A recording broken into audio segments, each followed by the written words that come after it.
राज्यपाल जो अभिभाषण रहा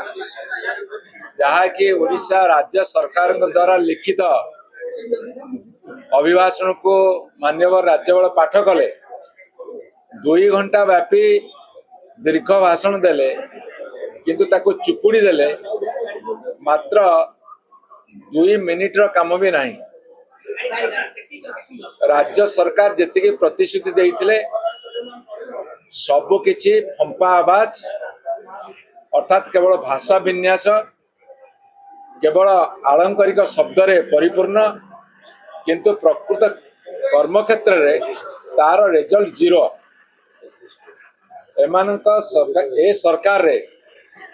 कौन सी काम सुचारू रूपे होना बजेट खर्च होना गाँ गहली टू आरंभ कर सहरांचल पर्यंत काम ठप केवल एमाने जानी यात्रा मेला महोत्सव माति किंतु आज माननीय राज्यपाल भाषण को आम शुणिला परे आम दल बॉयकट कला एवं तीव्र भाव में विरोध करुचु कहीं राज्य सरकार एत पर्यंत लोकंर आशा आकांक्षा पूरण करना जो निर्वाचन प्रतिश्रुति देते पालन करना एवं चाषी आज राजरास्ता ठिया होती महिला माने निर्यातना शिकार होती एवं जो सारा भारत वर्ष में बर्तमान ओडिशा 1 नंबर राज्य में परिणत होती महिला निर्यातन क्षेत्र में एवं आईन श्रृंखला परिस्थिति बिगिड़ा क्षेत्र में एवं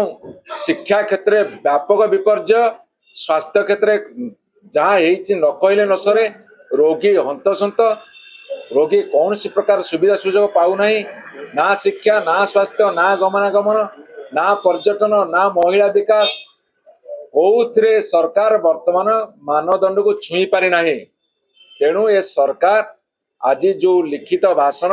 माननीय राज्यपाल द्वारा पाठ करैले ताको बिजु जनता दल तीव्र विरोध करुच्ची एवं ताको निंदा मध्य करुच्ची असत्य कथा